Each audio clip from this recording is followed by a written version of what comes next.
Welcome আপনাকে লিখিত podcast ক্লিপসের এই ভিডিওতে। সাবস্ক্রাইব করে বেল আইকনটা প্রেস করে দিন এরকম আরও ইনফরমেটিভ ভিডিও সবার আগে পাওয়ার জন্য। ধন্যবাদ। সেদিনও রাত্রিবেলা একজন লোক আমাকে ফোন করলেন, ফোন করে বললেন যে স্যার আমাদের এই 32 জন মতো লোককে ভাড়া করা হয়েছে, এই রেলের যে মালগুলো আছে সেইগুলো লরিতে লোড করে দিতে হবে তাড়াতাড়ি, তারপরে কোনো গোডাউনে নিয়ে যাবেন। তো আপনি তো এগুলো বন্ধ করতে চান, আপনি যদি ধরতে চান তাহলে লরির নম্বরে আমার নামেই, আমাকে শুধু ধরবেন নাহলে আমাকে মেরে ফেলবেন।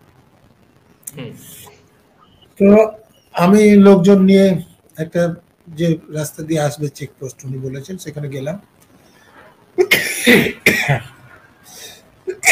এবং ওই লরির নাম্বারে সত্যি মাল লোড করে নিয়ে আসছিল, ধরলাম। ওই ড্রাইভার ছাড়াও ওই যে 32 জন লোক ছিল তাদেরকে অ্যারেস্ট করলাম। ড্রাইভারকে বললাম যে চলো তাহলে কোন গোডাউনে তোমাকে মালটা নিয়ে যেতে হবে, সে গোডাউনে চলো।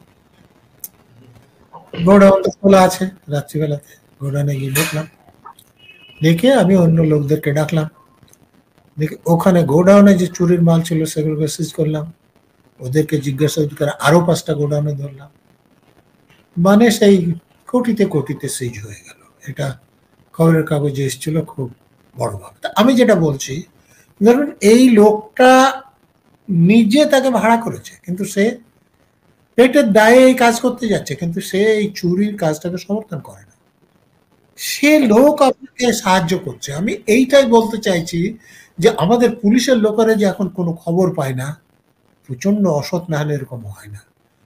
লোক যদি জানে আপনি সৎ, আপনি নিরপেক্ষ, তাহলে লোক নিজের ক্ষতি করে আপনাকে সাহায্য করতে চায়।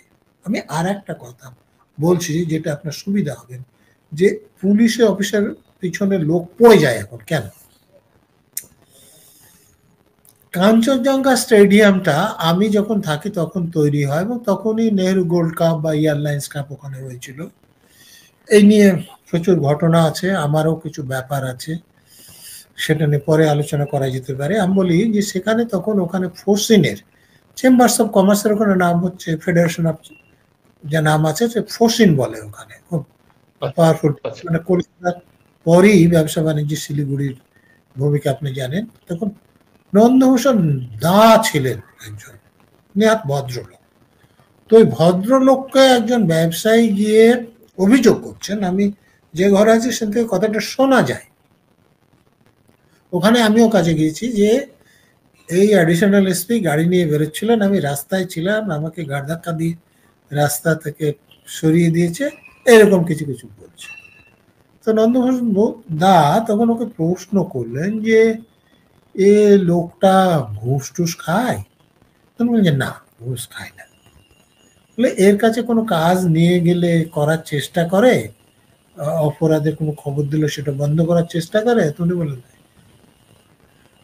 তো বলে এ এমনি অফিসে গেলে খারাপ ব্যবহার করে? বলে না। তো বলে তো রেডে যাচ্ছে তখন আপনাকে সরিয়ে দিয়েছে, আপনি এইটা নিয়ে যদি অভিযোগ করেন তাহলে আমরা তার কাছ থেকে 100টা ভালো কাজ পাচ্ছি, সেটা বন্ধ হবে যে অন্য অফিসার আসলে কি করে আপনি তো জানেন। আমি এই কথাটা কেন বললাম, যে দেখুন একটা লোক অভিযোগ করছে এবং এটা ঘটনা আমার মনে আছে, ঘটনাটা মানে ওখানে ড্রেন ছিল, ওরা রাস্তা দিয়ে স্বামী স্ত্রী ছিল, তার খারাপ লাগার আরো কারণ যে স্ত্রী সঙ্গে ছিল, আপনি জানেন যে রিয়াকশন কিরকম। তো হর্ন দিচ্ছিল, ওরা সচ্ছিল না, বুঝতে পারেনি।